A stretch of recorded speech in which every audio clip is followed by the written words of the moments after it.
Today I would like to talk to you on the subject of reflections of a leader. I'd like to talk to you about, as a leader, looking back on my life, things that I reflect on, things that I find that I want to embrace about leadership, lessons that I've learned, and through the Enjoy Life Club tape. This is a tape club that I have done now for 15 years. I can remember in 1987 when I turned 40, I did a tape entitled, I'm 40 and Counting. And what I did in that tape is I talked about how that at the age of 40, there were certain things I felt as a leader you kind of wanted to have under your belt as you kind of launched for your second half, okay? So that was in 1987. And when I turned 50 in 1997, I sat down and I talked about reflections of a leader. I'm 50 and reflecting. And I want to read one paragraph out of my I'm 50 and Reflecting tape that I did 3 years ago. 10 years ago, my subject for Enjoy Life Club subscribers was, I'm 40 and counting. Today, 10 years later, I'm willing to look back, not because my race has been run, but because I want to help others run successfully. Yesterday, my success in running life's race was at the top of my list.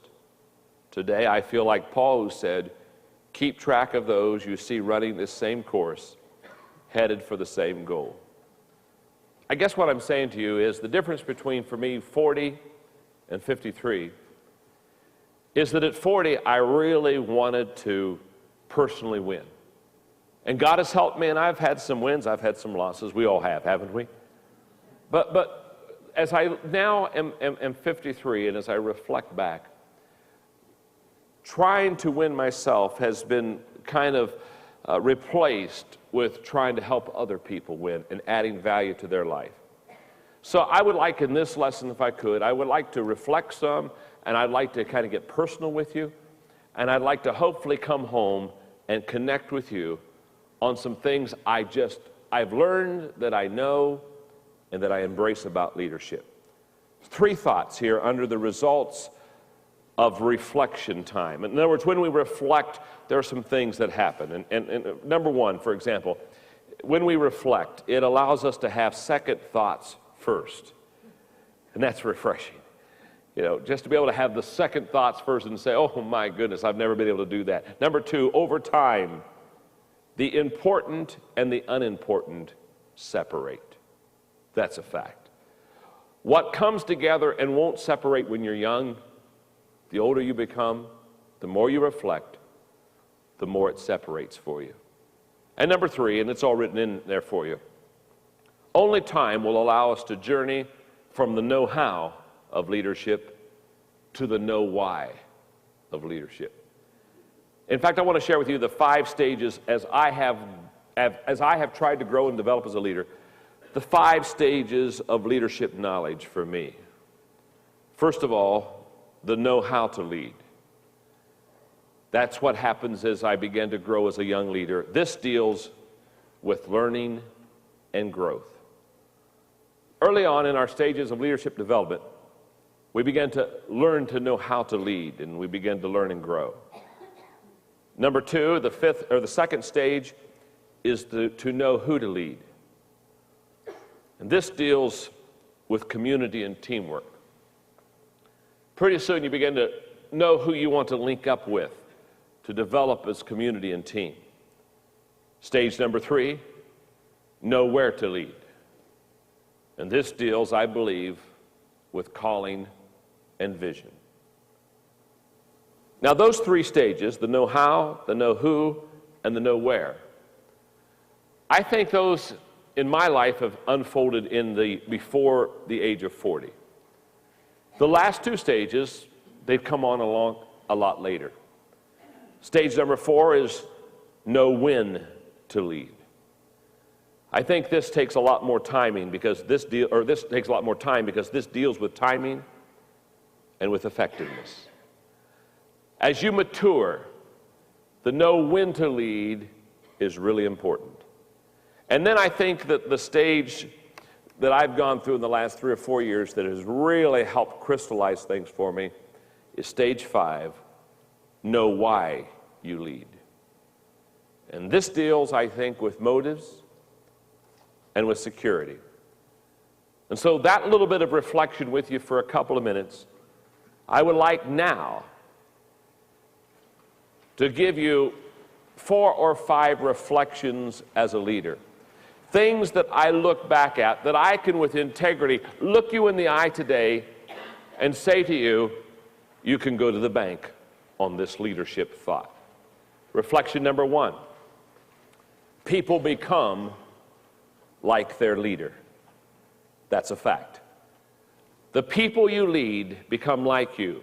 I teach what I know, but I reproduce what I am. Let me explain. When I talk about the fact that people become like their leader, if you lead an organization, if you lead a department, whatever you lead, I'm not sure what you lead, but whatever you lead, here's what I want you to understand.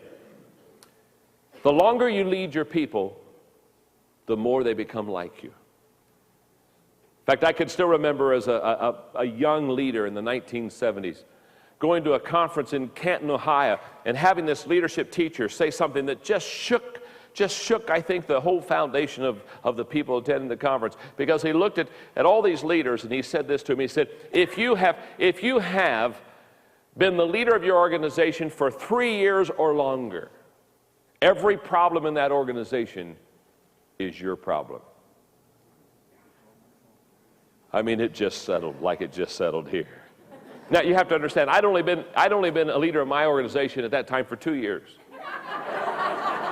I mean, I'm taking notes, and when he says that, I'm saying, that is a true thought. That is a wonderful thought. Now, when I became the leader in my 3rd year, I thought, whoa, every problem in the organization is my problem. But here's what I know about reflecting. After all these years of teaching leadership and teaching leaders and being a leader, the people become like the leader. In 1981, when I went to my church in San Diego, California, I followed the founding pastor.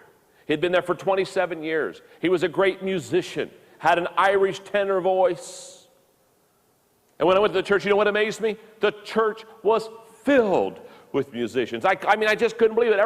Everybody played an instrument. Everybody sang. And I mean, I was just blown away. Now, why was the church filled with musicians? Was that luck? Luck had nothing to do with it. It was the fact that their leader was a musician. And so therefore, musicians beget musicians. Now, when I came, musicians weren't drawn to me. You understand? In fact, they're kind of repelled by me, especially if they had a little bit of moodiness in them. I mean, I'm not into letting you kind of get a little bit of a mood trip. I mean, I'm just slap you upside the head. In the name of the Lord, of course, you understand. And say, come on, straighten up here. You know what I mean? Let's go. So when I was there for 14 years, after my 14 years of leadership, the church wasn't filled with musicians. It was filled with leaders, because I'm a leader. Like begets like. It's called the law of magnetism. It's one of the 21 irrefutable laws of leadership. And the law of magnetism, in your notes, the law of magnetism basically says this: we attract who we are, not who we want. In other words, we attract people like us. We don't attract normally or necessarily the people we like. We attract the people that are like us. So, because we attract people like us as leaders, because the people that we lead have a tendency to become like us, there are 3 statements I want to give you. Number 1, it will take a conscious effort to appreciate and attract people who are different than the leadership. In other words, if you and I are going to attract people that complement us and that are different than us, it's going to take a tremendous effort for us to not only to attract them, but to even appreciate them. I can still remember, it was a revelation for me. This would have been now, 15 years ago, 15 to 18 years ago.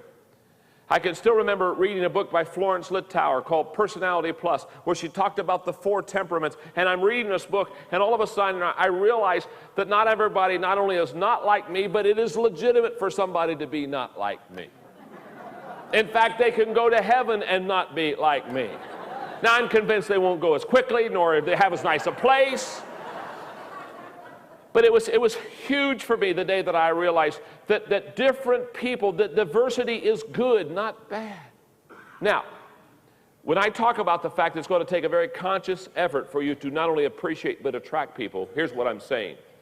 You will naturally attract people like you. Again, birds of a feather flock together.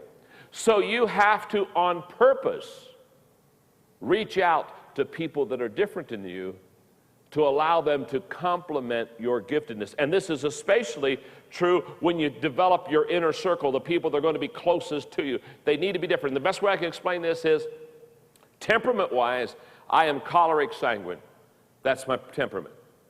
The people around me, in other words, I'm a person, I'm kind of like a choleric, kind of a bossy person, but I love to party. I love to have fun. You've probably already gathered that, haven't you, huh? So basically, I like to tell you what to do, but we'll party while I tell you what to do.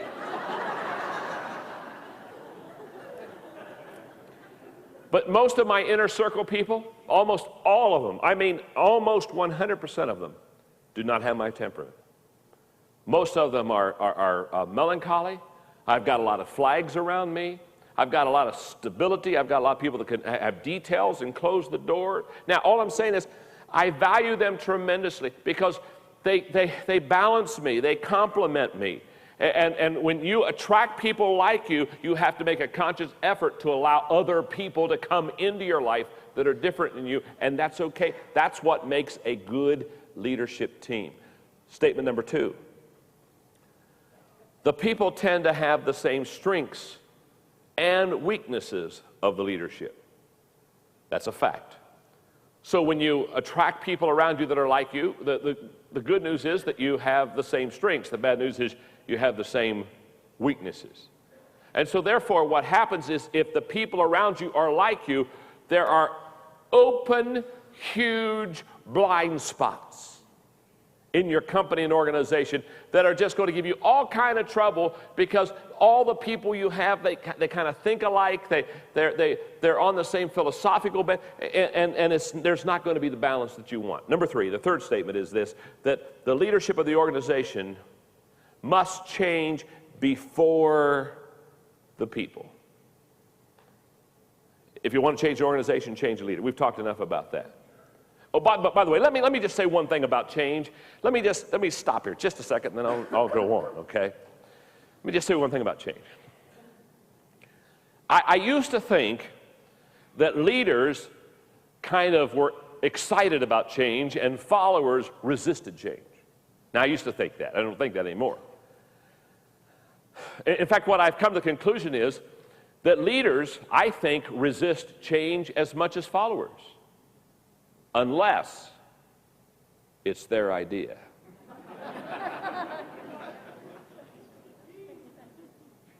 In fact, I'm starting to come to a conclusion that it's highly possible that leaders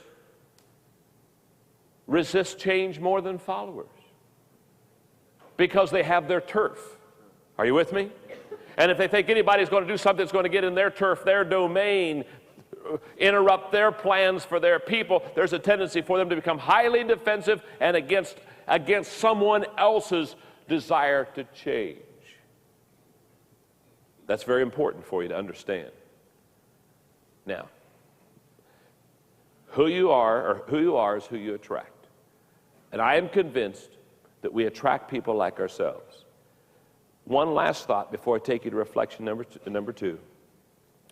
And this is probably the greatest motivational principle that I've ever learned in my life, but it fits here so well, let me give it to you.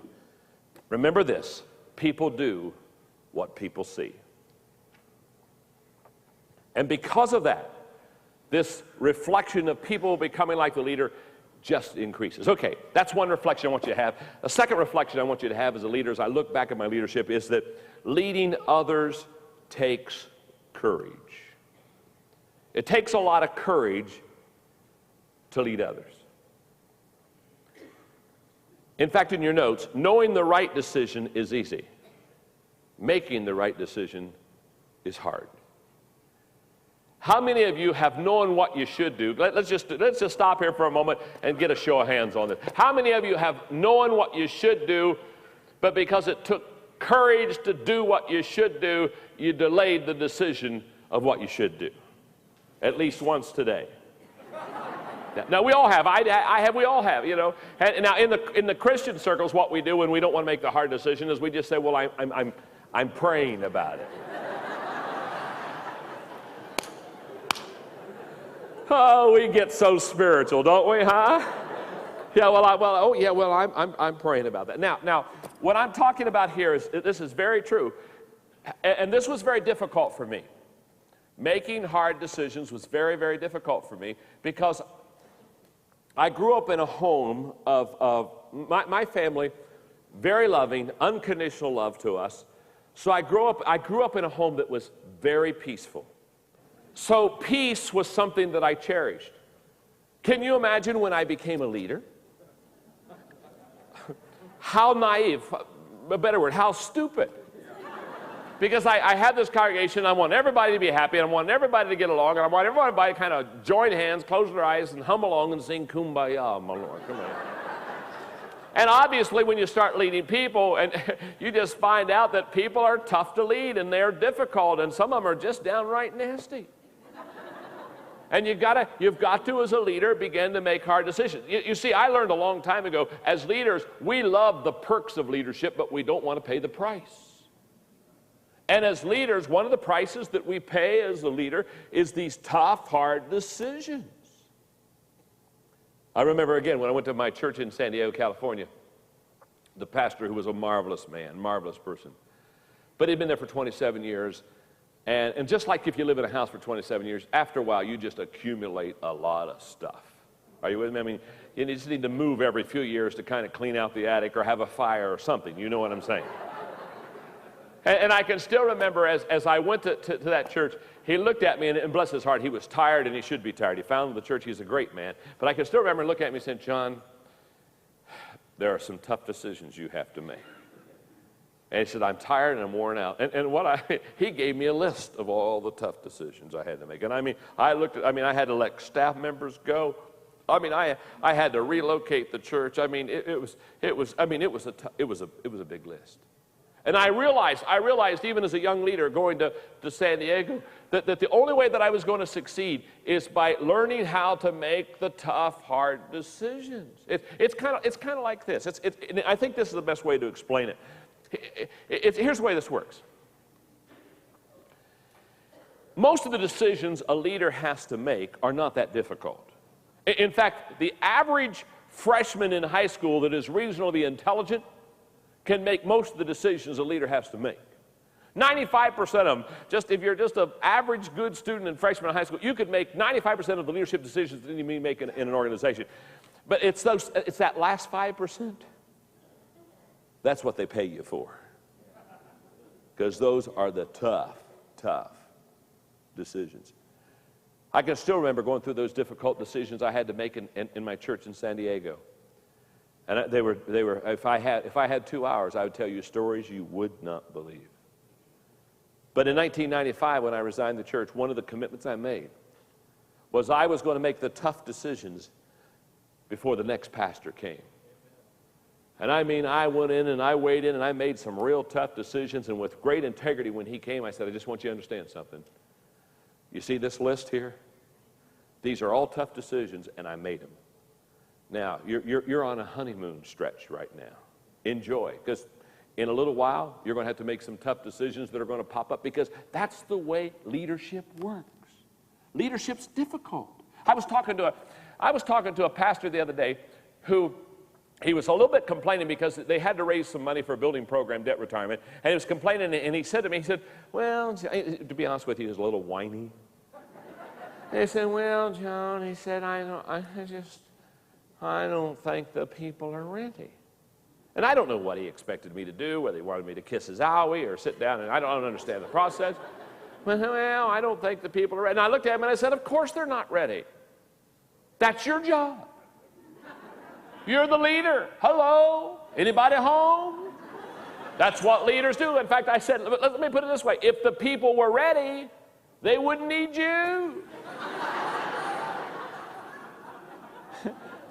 If you're going to lead, just trust me on this, you're going to have to make some tough decisions. Now, let me just give you quickly 6 things, lessons I've learned in making the tough decisions. Number 1, a leader is responsible to place the interest of the organization first. Very simply stated, let me explain this. I, as a leader, have to place the interest of my organization above my own personal interest. That's very important. Number 2, each courageous call required much time, energy, and prayer. That's a fact.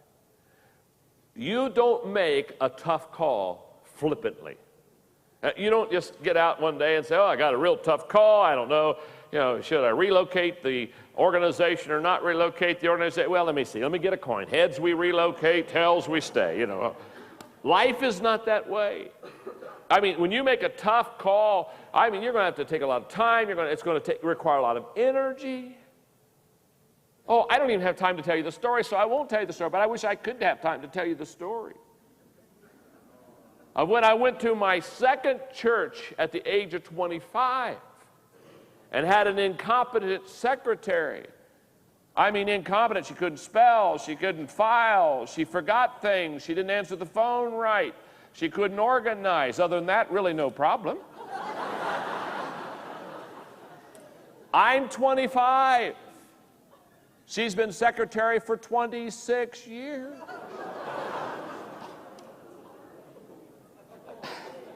In other words, before I was, she was.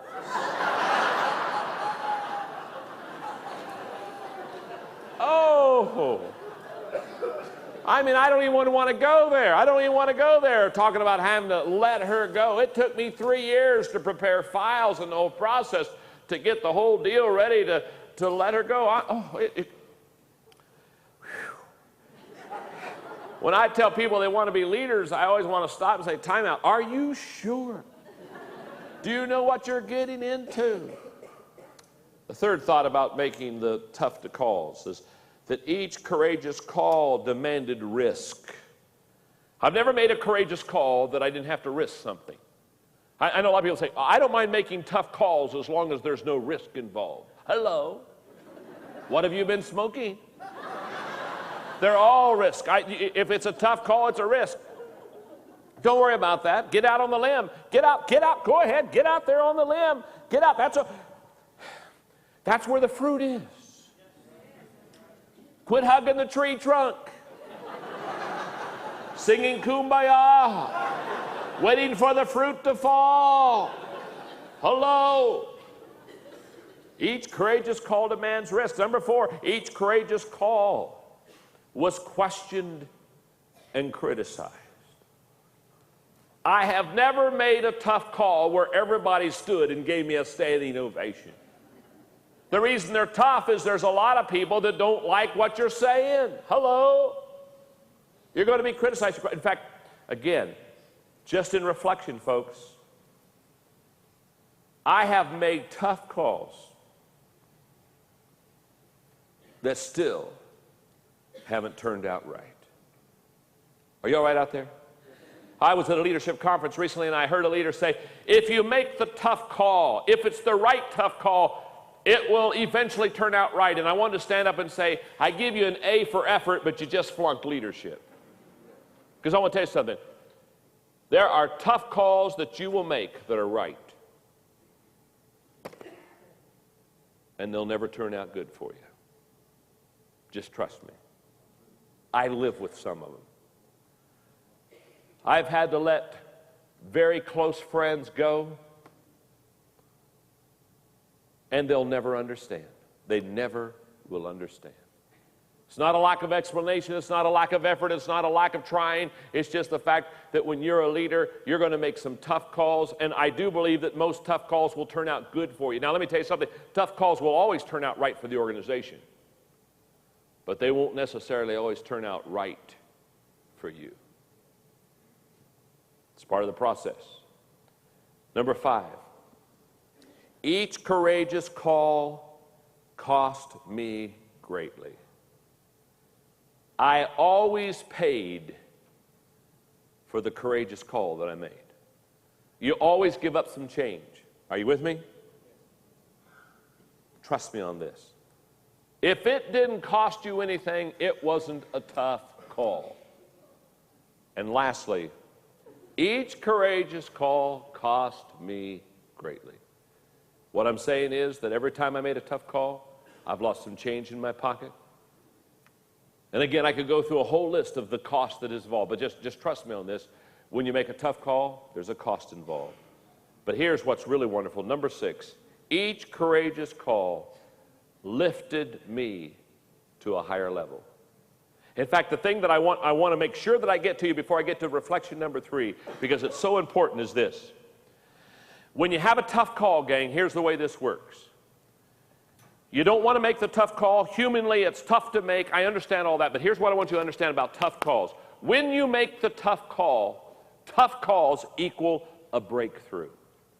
The greatest breakthroughs that you'll have individually, the greatest breakthroughs that you'll have as an organization, the greatest breakthroughs that you'll have in your leadership is when you make some of the toughest calls in your life and then watch how that tough call paid off.